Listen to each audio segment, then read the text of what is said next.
Well, according to the 20th Annual Technology Vision Report from Accenture, even though people are embedding technology into their lives more than ever before, organizations' attempts to meet their needs and expectations can fall short as companies work to deliver on their digital promises.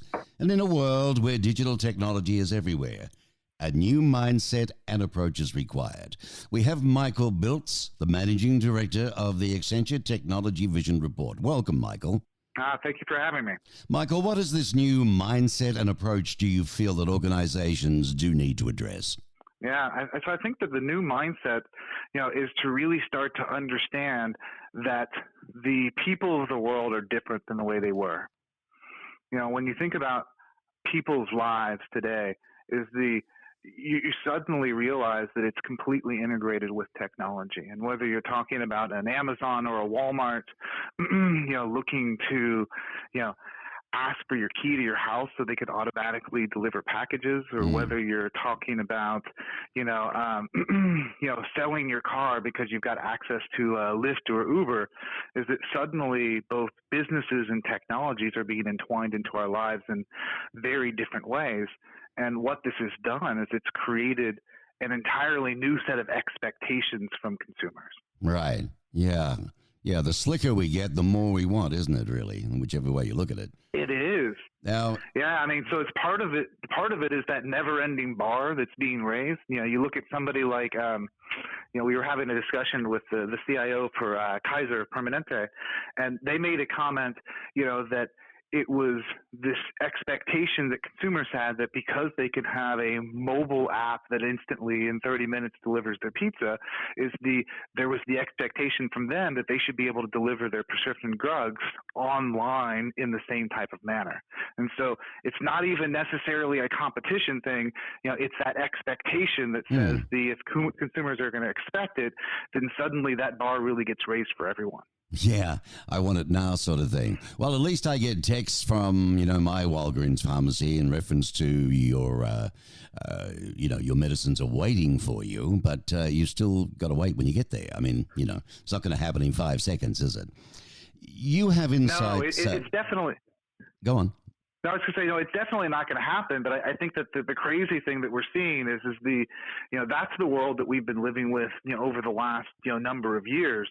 But we're actually starting to see consumers really go to that next level on top of it. Is that they're realizing that as my life is essentially being lived around these technologies and shaping those technologies, is that they're starting to ask for not just the tech or the services themselves, but they're starting to ask companies to make sure that how they build the technology, how the technology is delivered, how it's used actually matches not just the value it provides, but their individual values. Right. And so we suddenly see things like sustainability. We see things like privacy. We see things, that are very much value-based becoming more and more a part of how companies are competing and how they're differentiating themselves in the marketplace. Well, you have insights from the Accenture Technology Vision 2020 report, which is based on a survey of more than 6,000 business executives and some 2,000 consumers. It shares key tech trends for impacting business over the next 3 years. Is that right? That's right.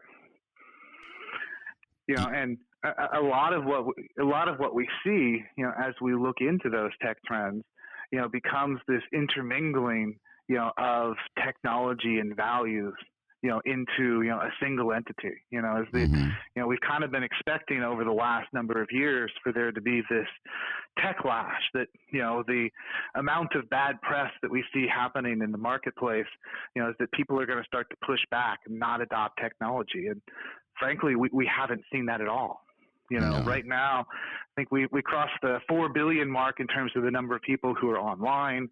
And on average, people spend, I think, over a quarter of their life, online. And so we're not seeing that happen at all. Yeah. Rather, all of this thing is a tech clash, that says it's not the technology they're objecting to, as much as it is, either how well it's implemented, Right. as that frustration can happen, and then a combination of it's implemented, but it's not actually aligning to my value system, and I think that's that interesting piece that says, a number, 3-4 years ago, the C-levels are all talking about, efficiency, products and services, and nowadays is that they're also talking about, ethics. They're talking about values. They're talking about privacy, and all of these things have suddenly risen to a point that that's what big companies are talking about because that's become the new expectation. So, in your view, Michael, how do companies adopt a more human focus? How do they better meet people's expectations? What's the best thing they can do? Yeah, and it's trust. And this is the interesting thing is you're talking about companies, and a lot of them, have had, a very distant relationship with their consumers, themselves, is that, they sell a product, and then they go someplace else, and the next interaction with most of their consumers isn't either till they have a problem or until they sell another product. Right. Now we're talking about smart things that says you're interacting back and forth. People are shaping and changing their lives around it.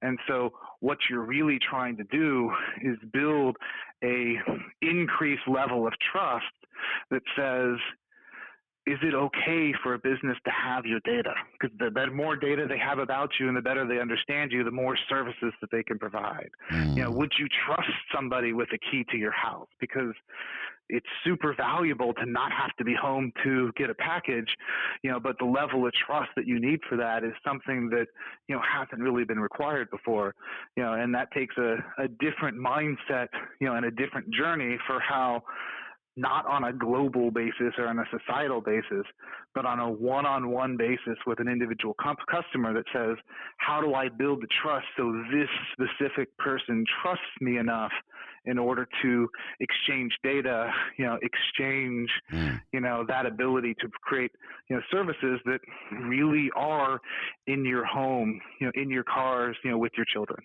Yeah, it is. And it's pretty scary because, the lucky ones, the younger generation that have been able to be brought up in schools with computers, they're on, iPhones and so on. For more seniors, it's still tougher. They're still learning. Trust is everything in business anyway, which people, it's come right around 180 degrees, and that's where things are. But when it comes to online, sometimes I hate the fact that you can never contact them. It's all got to be online. There's no phone calls, and there's no human person. Bots are there instead, How do you trust that? Well, but I think that's the point. You almost said it, immediately yourself. Is the reason that you crave that person is because you don't trust them. I look at it that says there are certain companies and there are certain institutions, that we already trust, and they have an enormous amount of information out. So think about something like a credit card company.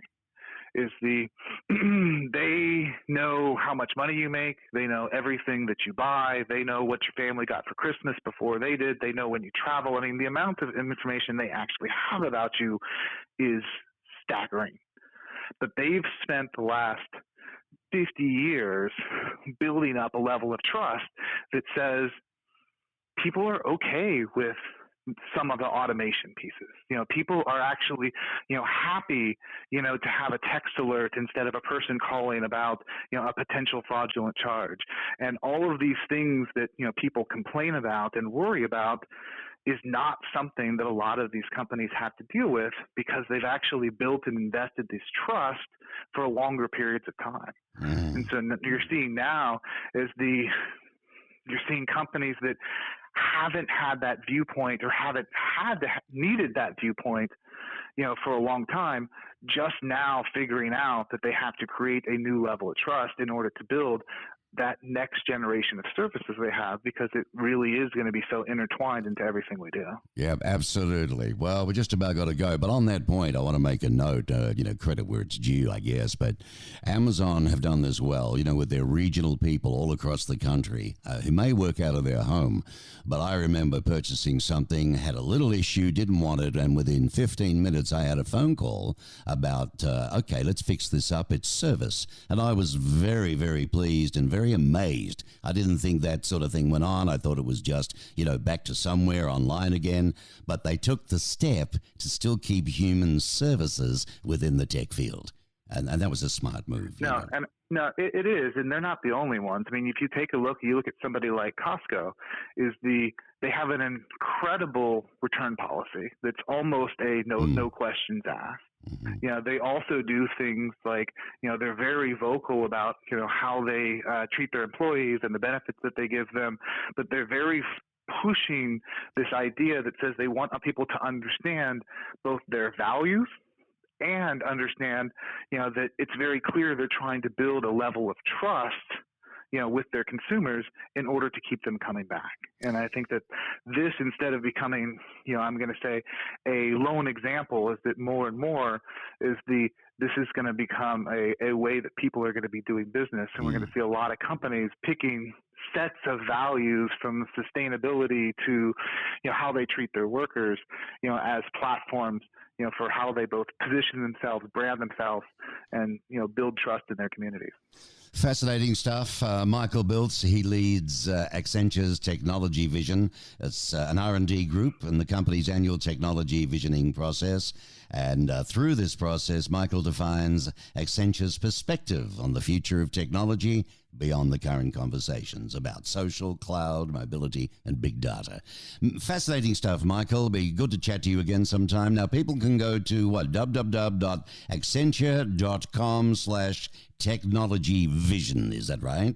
That's right. Or you can just go ahead and Google Accenture Technology Vision. Fantastic.